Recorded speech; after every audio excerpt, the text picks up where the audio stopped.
Hello guys, आज हम लोग ह्यूमन टीथ के बारे में बात करेंगे। ह्यूमन टीथ मीन्स ये, ठीक है, दांत के बारे में बात करेंगे। तो अब इसके बारे में बहुत सारी जानकारी मिलेगी आपको यहाँ पे इस वीडियो में। दांत से रिलेटेड कैसे किस तत्व का बना होता है, कैसा होता है, इसका आंतरिक संरचना कैसा होता है, बाहरी संरचना कैसा होता है, कौन कौन सा तत्व दांत में पाया जाता है और क्या क्या गलतियां नहीं करनी चाहिए दांत को बचाने के लिए, और बच्चों में कितनी दांत पाई जाती है और वयस्कों में कितनी दांत पाई जाती है संख्या में। वो सारी जानकारियाँ इस वीडियो में बने रहिए। चलिए स्टार्ट करते हैं, इसको थोड़ी देर के लिए हम लोग रखते हैं। देखिए, पहले दाँत जो होता है हम लोग का, दाँत का निर्माण कठोर ऊतक का बनता है, कठोर ऊतक का होता है। ये बहुत ज़्यादा ही स्ट्रॉन्ग होता है। कठोर ऊतक किस चीज़ का बना होता है? अभी आगे दाँतों के अध्ययन को, टीथ के अध्ययन को ओडोंटोलॉजी कहते हैं। दाँतों के अध्ययन को ओडोंटोलॉजी कहते हैं। क्षति किससे होती है? दाँत सड़ता किस लिए है? दाँत टूटता किस लिए है? तो क्षति जो होता है, मैक्सिमम जो क्षति होता है फ्लोरीन के कारण होता है। फ्लोरीन, फ्लोरीन अगर आपका दाँत में जम के रह गया तो आपका दाँत क्षय होगा। उसके अलावा लैक्टोबैसिलस, जो दूध दूध में जो पाया जाता है, दूध दही में लैक्टोबैसिलस पाया जाता है, जिसके कारण अगर हम लोग रात में दूध पी कर के सो जाए, या बच्चे होते हैं, खास करके आप लोग देखे होंगे कि बच्चों में दाँत जल्दी झड़ता है या सड़ता है। बस यही रीज़न है कि दूध पी कर के दाँत का कुल्ला नहीं किया जाता है। लैक्टोबैसिलस क्या करता है, धीरे-धीरे दाँत को अपघटित कर देता है, क्षय कर देता है। ठीक है? दाँत का क्षति का 2 मुख्य रीज़न। तीसरा कैविटी, कैविटी जो है सर चॉकलेट से। तो दाँत का जो बाहरी भाग होता है, ये वाला जो बाहरी परत है, ये परत जो है, ये बाहरी भाग, इसको कहते हैं इनामेल, जो सबसे बाहरी वाला भाग रहता है। इसको कहते हैं इनामेल, जो कि कैल्शियम एपेटाइट का बना होता है। कैल्शियम एपेटाइट का बना हुआ होता है, जो कि सबसे कठोर तत्व होता है।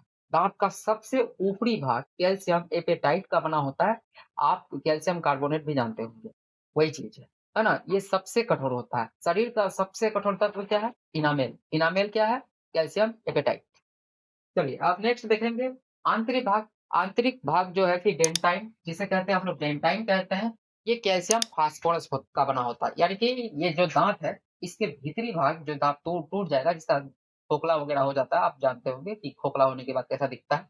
तो वो कैल्शियम कैल्शियम फास्फेट का बना होता है। ठीक है? अब दाँत के मुख्य भाग होते हैं। दाँत जो है हम लोग का ऐसे ही नहीं जुड़ा हुआ होता है कि हाँ, ऐसे चिपका दिए वो, नहीं वैसा नहीं। दाँत के मुख्य भाग होते हैं। सबसे पहले क्या मसूड़ों से जुड़ा होता है। मसूड़ों के बाद क्या नस होता है। नस होता है तो उन सब चीज़ के बारे में बताएँगे। तो दाँत का मुख्य भाग है, एक होता है इनेमल जो कि अभी-अभी आपको समझाया है। दूसरा होता है डेंटिन जो अभी-अभी समझाया है। तीसरा होता है सीमेंटम। सीमेंटम क्या होता है? जो मसूड़ा, मसूड़ा जो होता है, देखिए ये मसूड़ा है। ये मसूड़ा जो है, मसूड़ा से जुड़ा हुआ जो 2 दाँत है, ये टूटा हुआ ज़रा, है ना? तो इसका दाँत टूट गया है। ये चॉकलेट बहुत खाया होगा या फिर दूध पी के सोया होगा। चलिए, ये जो मसूड़ा होता है, ये इसी को कहते हैं सीमेंटम। इसी के ऊपर दाँत जुड़ा हुआ रहता है। इसको कहते हैं सीमेंटम।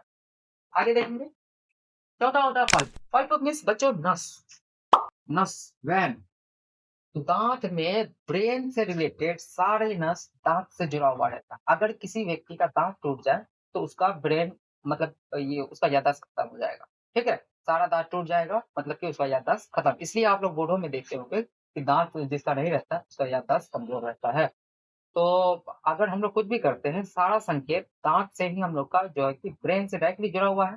दाँत में चोट लगेगा तो आपका माथा झनझना जाएगा। ऐसा होता है?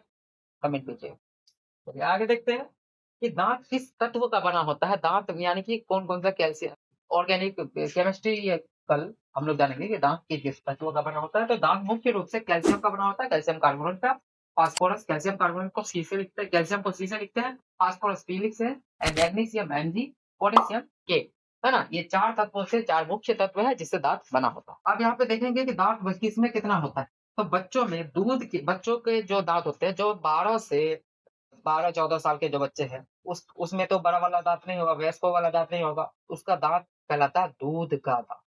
दूध का दाँत जो है कि झड़ जाता है, टूट जाता है एक टाइम के बाद 16 साल तक। उसके बाद जो है कि हम लोग का वयस्क वाला दाँत, किशोरावस्था में वयस्क वाला दाँत आना शुरू होता है। तो दूध का दाँत का संख्या होता है बच्चों 20। कितना होता है?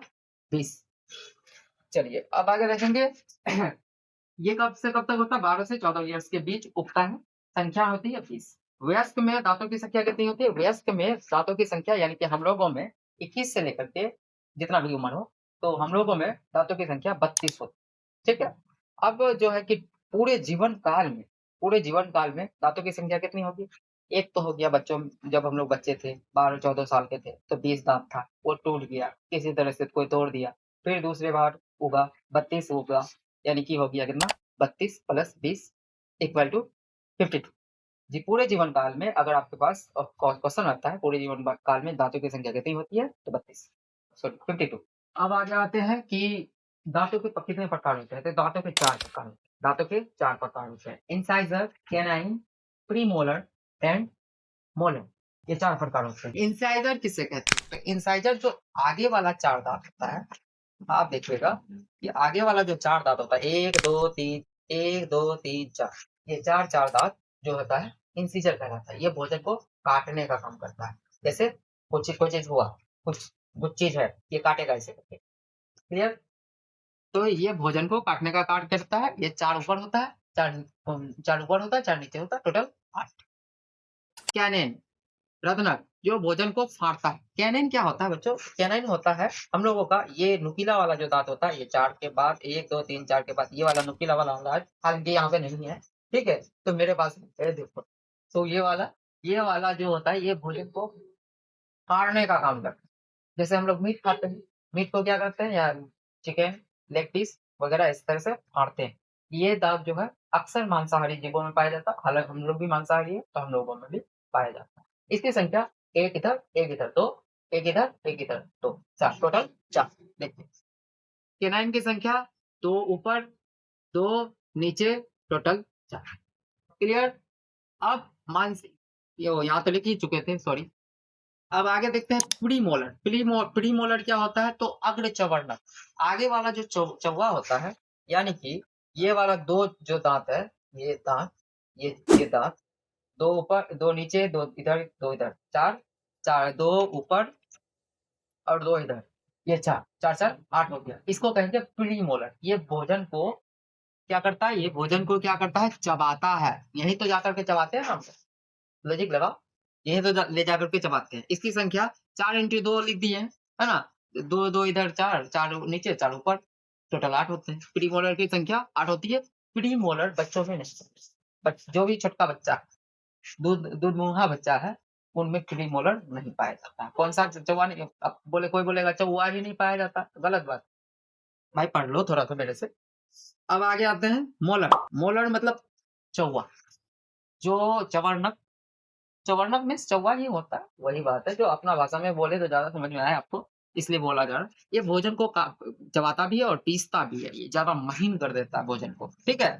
तो जो थर्ड मोलर होता है ना बच्चों में, थर्ड मोलर नहीं पड़ता। देखो मोलर की संख्या जो है टोटल कितनी है, 6 इंटू 2 12, यानी कि 3 इधर है, 3 इधर, 6 हो गया, 3 ऊपर है, 3 इधर इस साइड हो गया, तो 6 हो गया, 6 6 12। मोलर की संख्या यानी कि चवर्णक की संख्या 12। तो थर्ड मोलर जो होता है, यानी कि तीसरा नंबर पे जाएंगे, 1 2 3, ये जो थर्ड मोलर है ये बच्चों में नहीं पाया जाता, यानी कि टोटल 5 तो पाया जाता, 5 पाया जाता है, लेकिन थर्ड मोलर नहीं पाया जाता। अब आएंगे विजडम टीथ। अक्ल चौवा नाम बहुत सुने होंगे, दादी नानी बहुत सुनाया होगा तुमको कि अकल चौवा उठ गया है लेकिन अकल नहीं आया है, तो ये सब बहुत सुनाया होगा। तो उसको कहते हैं विजडम टीथ। विजडम टीथ जो होता है, ये हम लोग का 22 वर्ष से आना शुरू होता है, उसके बाद जब भी आए 21 साल से आना स्टार्ट हो जाता है। ये सिर्फ वयस्कों में होता है, बच्चों में नहीं होता। डेंटाइन का फॉर्मूला क्या है कि आपको दांतों की संख्या याद कैसे रखें, तो ये फॉर्मूला है आपके पास कि I means incisor, C means canine, P मतलब पी आर मतलब प्रीमोलर, एम मतलब मोलर। सेम चीज एडल्ट में अगर देखा जाए तो इंसिजर की संख्या कितनी होती है, 2 ऊपर 2 नीचे, ठीक है। और एक साइड का मान, एक ही साइड का मानते हैं, एक साइड का ही मान लेंगे। तो ये कैनाइन का संख्या 1 1 2 2 3 3, इसको मल्टीप्लाई करेंगे 2 से। अब ये एक साइड का हुआ, इसको मतलब एक साइड मतलब नीचे का मान है, एक साइड का मतलब नीचे का मान है। तो अब इनको 2 से गुना करेंगे, 2 से तो गुना करना पड़ेगा ना, तो टोटल हो गया 32। अब जोड़ लीजिए, इसको जोड़ करके आप गुना कर लीजिए, 32 आ जाएगा। किड्स में जो इंसीजर की संख्या होती है 2 होती है, और जो है कि कैनाइन की संख्या जो होती है 1 होती है, और प्री मोलर तो होता ही नहीं है, 0। उसके बाद मोलर जो होता है ये 2 2 होता है।